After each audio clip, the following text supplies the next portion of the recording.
will.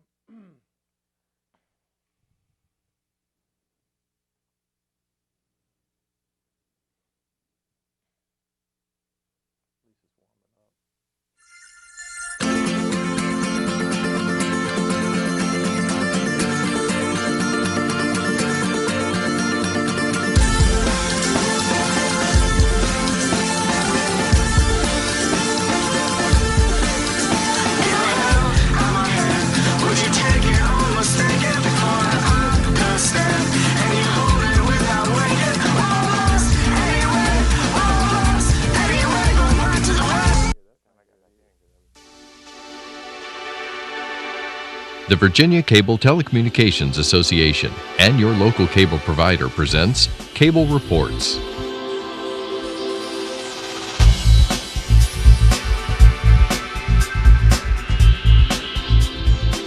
Join us now as Cable Reports brings you up to date on current issues facing the Commonwealth through discussions with your local legislators and other policymakers from across Virginia. Welcome from the General Assembly and the City of Richmond. I'm Woody Evans for Cable Reports and Cox Communications. Our guest today is Senator George Barker from Northern Virginia. Welcome, sir. Thank you very much, Woody. Glad to be here.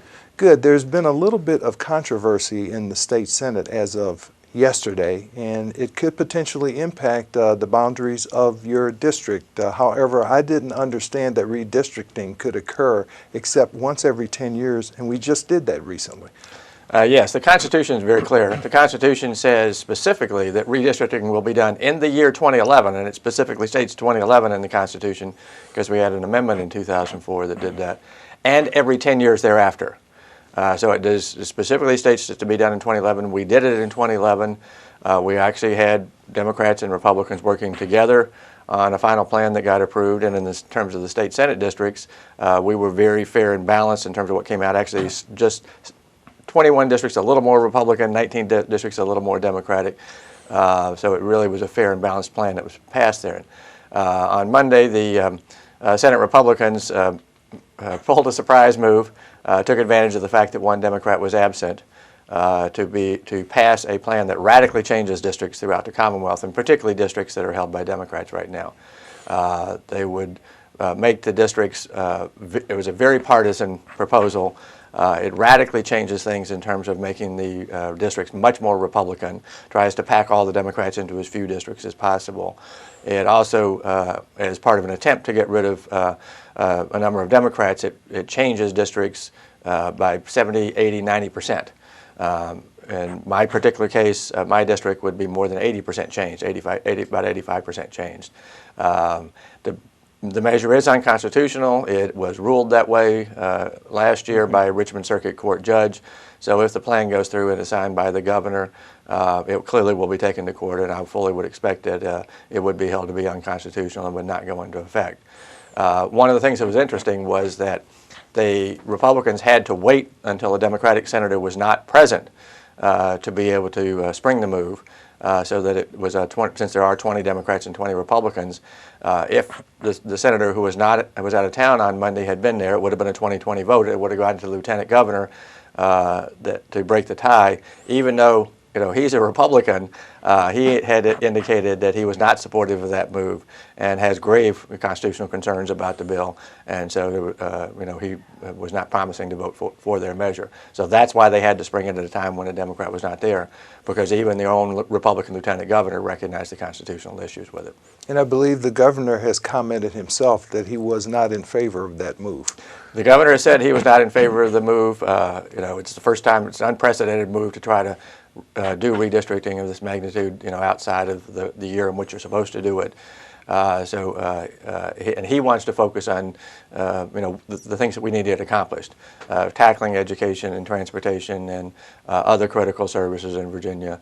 Part of what was disappointing about it is that we actually have had a very good history in Virginia, Republicans and Democrats working together.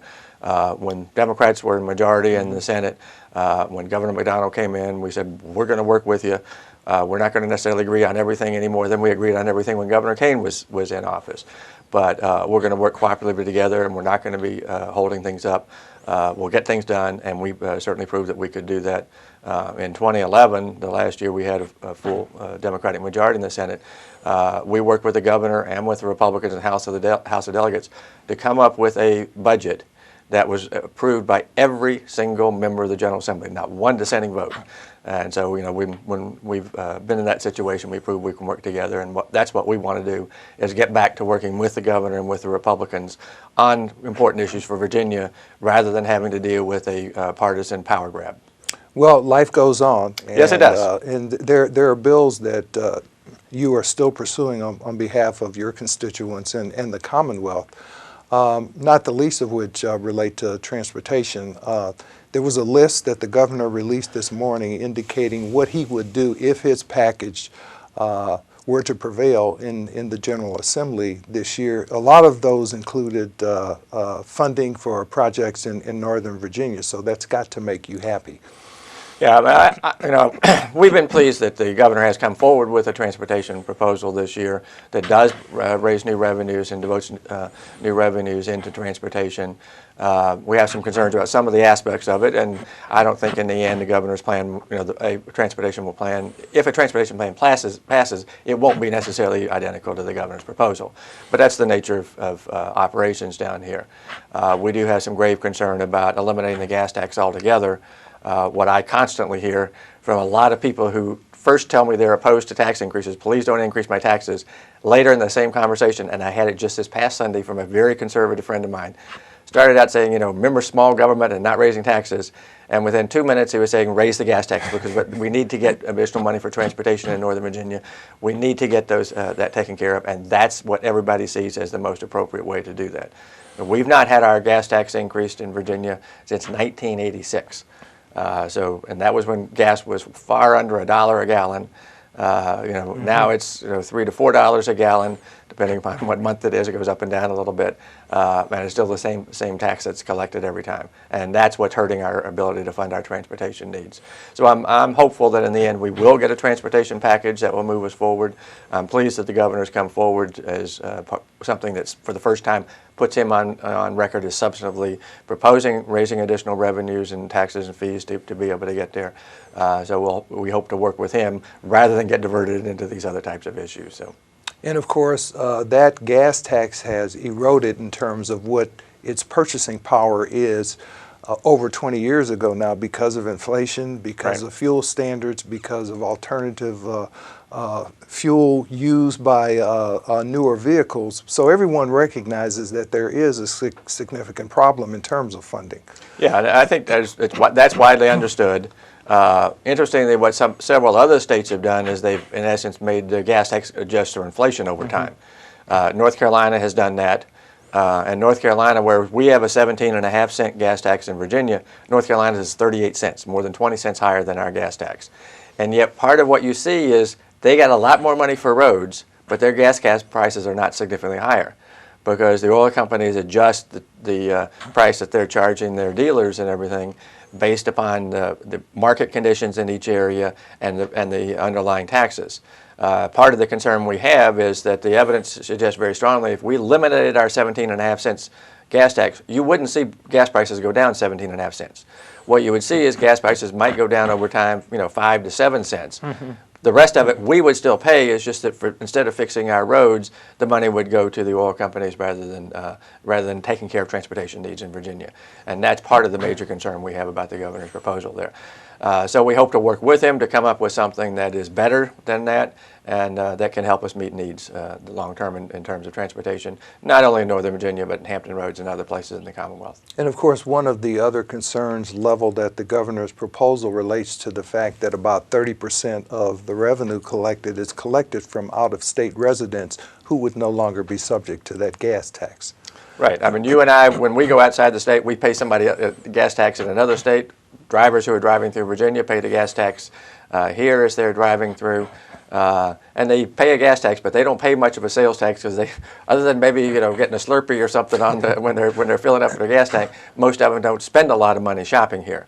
So we would move it from a tax where there is substantial amount that is collected from out-of-state people to a tax that, where very little of it is collected from out-of-state, despite the fact that those out-of-state drivers are driving on our roads, which is part of the reason we need expansion in capacity. It's also part of the reason we need to take care of our maintenance problem. So, it's important that they contribute to that, since they're part of the reason we need the additional funding. And of course, some consider the increased use of a sales tax and the heavy emphasis on the sales tax as taking away from other core functions of government like education and health. I assume you've heard those concerns. Yeah, those are real and very legitimate concerns.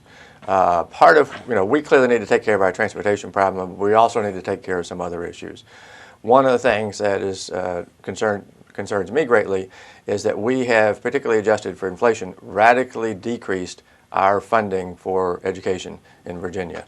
Adjusted for inflation, we're now paying about 25% less per student than we did 7 years ago. 7 years ago, 25% less. It's a huge decrease in funding for K-12 education.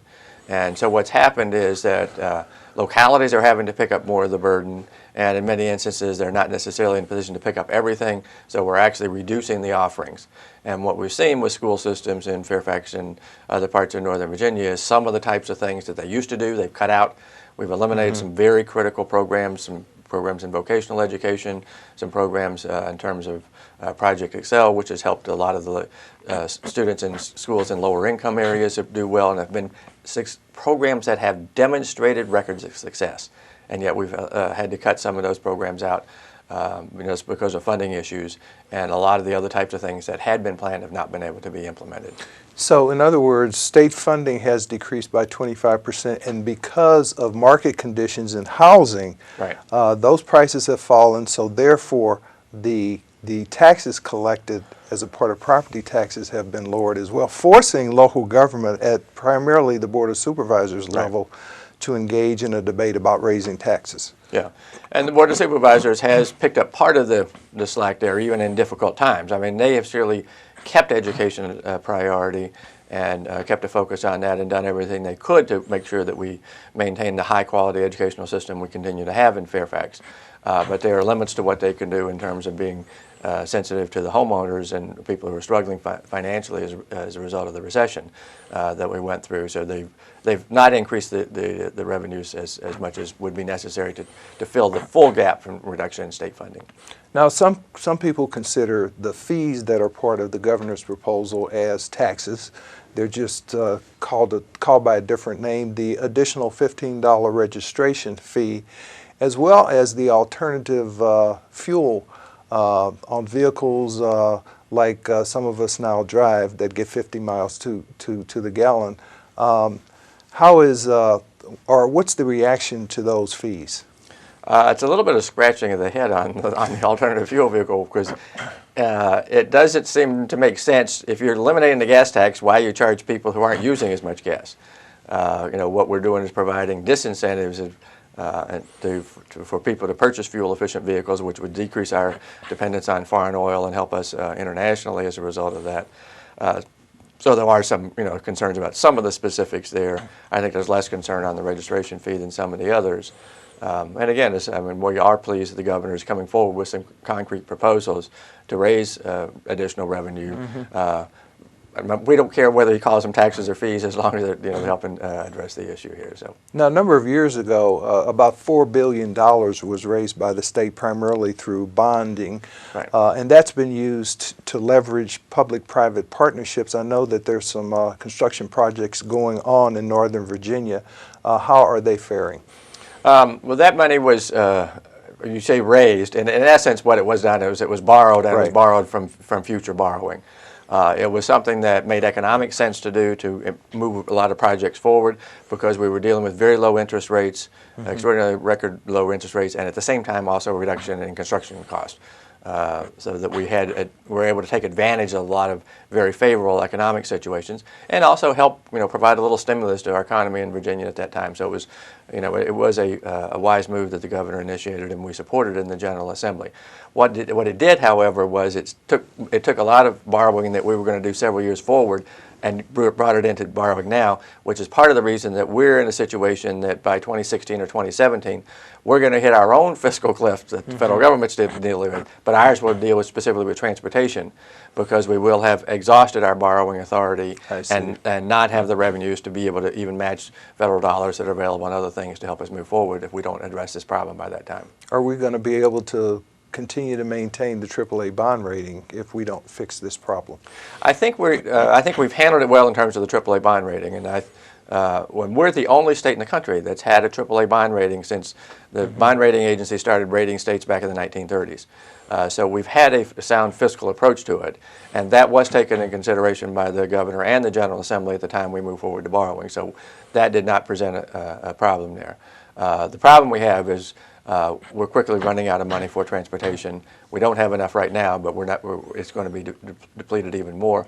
We're having to steal money every day from our Transportation Trust Fund, which is designed solely for additional construction and transit and roads and transit and those types of things, and use it for maintenance. Because our maintenance fund is simply no longer adequate to do that. And at the same time, even if we weren't doing that, we wouldn't have enough money to meet the transportation needs that we have not only in Northern Virginia, but in some other parts of the Commonwealth. So there are a lot of potholes out there costing not only the state money, but drivers like you and me as well. Oh yeah, and we all hear complaints, particularly when you have a cold snap in the winter, of people, wheels get bent and things like that when they hit major potholes. There are a lot of issues out there that do damage to individuals' cars, as well as creating problems in terms of being able to have a smooth road to drive on. So the business community has been a big supporter of transportation funding. Why is that? The business community recognizes that our economic development and economic growth is to a certain extent dependent upon what we have in terms of a transportation system. We already have businesses that are operating in Northern Virginia that when they're in a position to expand their operations, are choosing to expand their operations elsewhere rather than in Fairfax or other parts of Northern Virginia because of the transportation problem. We used to be rated #1 for business out of states across the country. We slipped back to #3 in the latest rating. The only reason we slipped back is because they decided was the problem with transportation. That's the sole reason. And that was the sole reason. It was because we were rated 33rd in the country, I think it was, in terms of adequacy of funding of transportation and other infrastructure. If we don't take care of transportation, we're not only hurting all our citizens who spend time commuting to work and getting around in Northern Virginia, but we're also choking our economic growth. And that simply is foolish to do. So, sticking to transportation, I know that there's a bill that may be dead, but still important. And I want you to talk about texting while driving and why that's still an important issue. Well, that bill's not dead. So good. Yeah. So that bill is actually alive. I've been pushing on this issue for several years, and I think it may well be the year that we get that bill through. Last year I had the bill, and the previous years when I put it in, it's always passed the Senate, but we've not been successful in getting it out of the House of Delegates. But last year when it went before a House of Delegates subcommittee, I got a much more positive response from the subcommittee and the chair, who said, we're not going to pass your bill this year, but come back next year and we're going to be ready to, we may by then ready to do it because we recognize that we need to do it. Texting while driving is extraordinarily dangerous. The studies showed that the chances of being involved in an accident or violating other types of things increase 23-fold. 23 to 1. 23 to 1. So it's not double, it's not triple, it's not even 10-fold, it's not even 20-fold, it's 23 times as risky.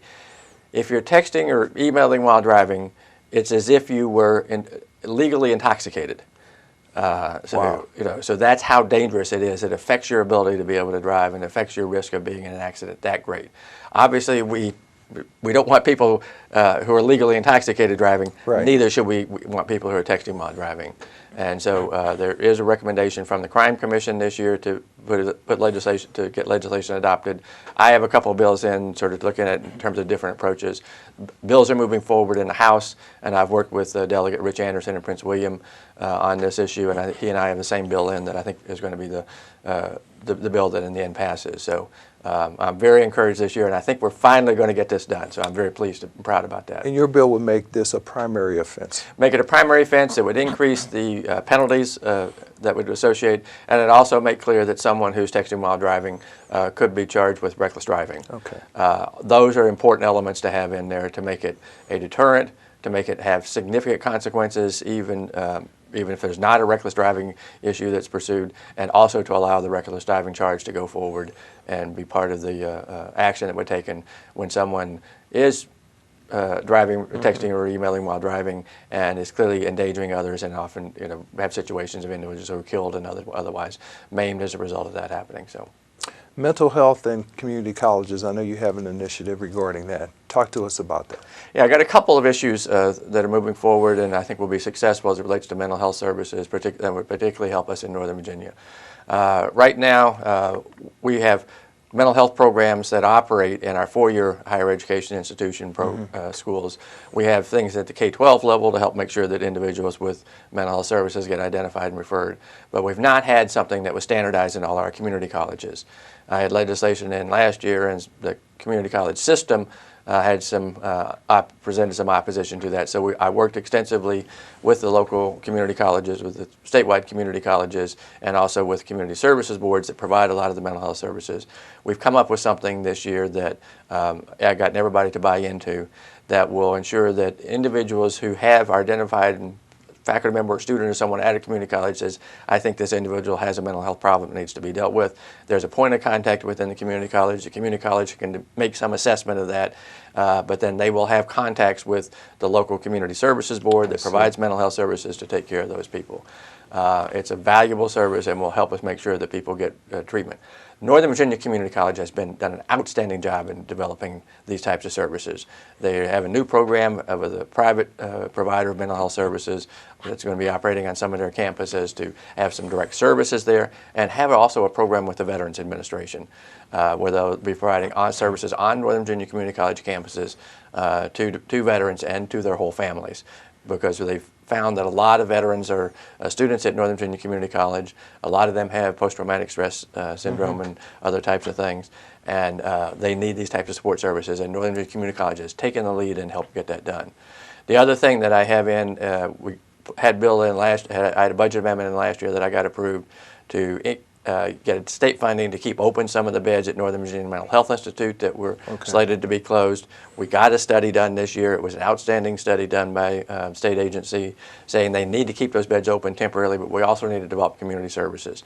And so now I'm trying to get funding this year for some of those community services so that we can help provide service in the community and prevent some people from having to go to the state hospital, and also for people who do need to go to the state hospital that we get them back into the community as quickly as possible.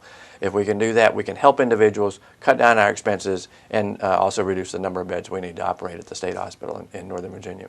Student Achievement Fund, that's another measure. Yes. I have a whole host of issues on K-12 education. Has been a passion of mine for a long time. I was PTA president at two different high schools our kids went to in Fairfax County, and we're trying to move things forward. The governor has some proposals. I have about 10 proposals that I have in, and I've worked with a number of other senators on several of these. What we're trying to do is to reduce and eventually eliminate the achievement gaps that exist.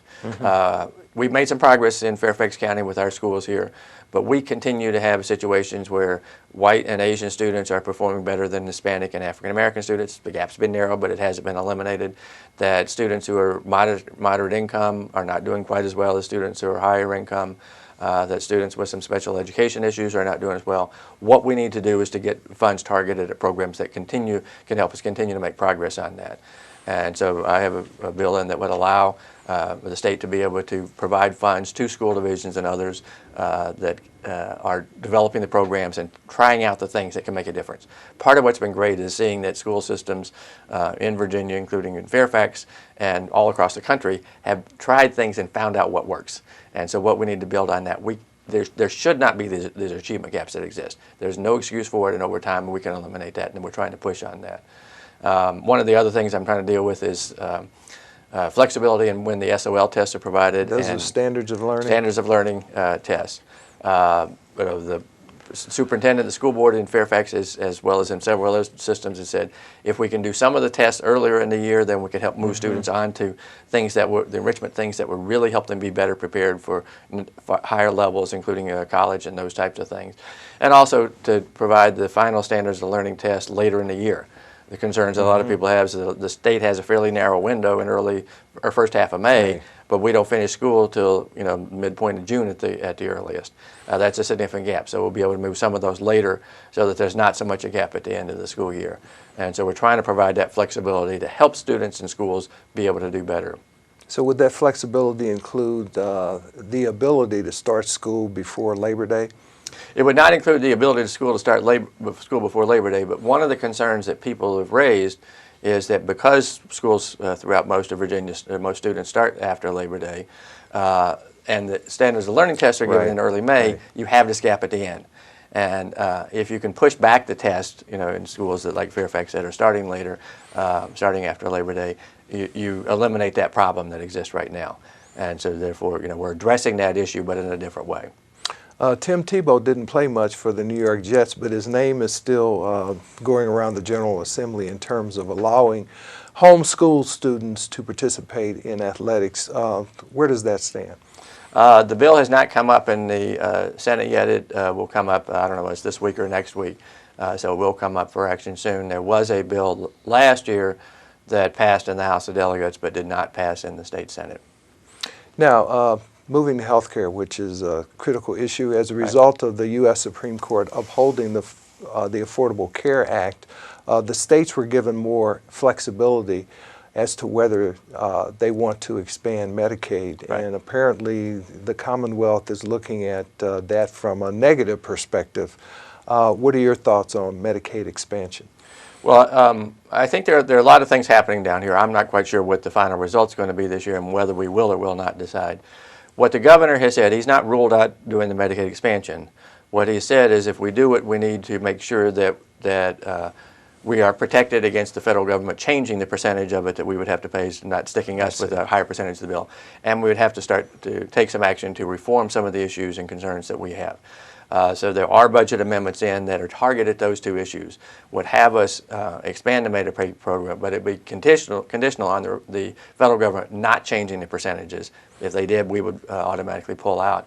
And it would also initiate a number of the reforms that the governor wants to do and would have us apply for waivers for others to the federal government. We've gotten a very positive response from people at the federal government on the types of reforms and the waivers we might need, so I'm optimistic we'll be able to do that.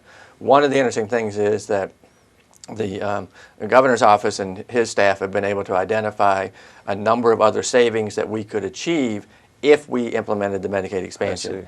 And so whereas previously they were concerned about the amount of dollars that would be spending, they're now saying that it would only cost us, a net cost to Virginia would be only $137 million basically between now and the year 2022. So over a 9-year period, it'd be $137 million, which is relatively small in terms of what we're doing here. It would also provide a significant economic benefit to Virginia. It would provide help a number of individuals get services they need. It would also help us tackle some of the mental health and substance abuse problems that we have that we're not getting adequately funded now because a lot of the people who would be picked up have those types of needs. It would be good for businesses because right now businesses have to pay higher health insurance premiums to cover the cost of the uninsured. If we don't expand it, other states do, Virginia businesses will be at a competitive disadvantage compared to businesses in other states. So it will benefit businesses if we do the expansion in Virginia. And of course, if we don't do the expansion, then those federal dollars that residents of the Commonwealth have paid into the federal coffers will be lost to other states. That's correct. And we won't get the benefits, and as I said, our businesses will be at a competitive disadvantage, and we won't get the benefits. We'll continue to have some of the problems we have now, and there's certainly increased attention on mental health issues and substance abuse issues as a result of some of the school shootings and those types of things recently. It would help us meet some of those needs as well. Great. Well, thank you for being with us, Senator George Barker. Hope to have you back soon. Thank you very much. I appreciate it. Thank you for watching Cable Reports, brought to you by the Virginia Cable Telecommunications Association and Cox Communications. Until next time, I'm Woody Evans.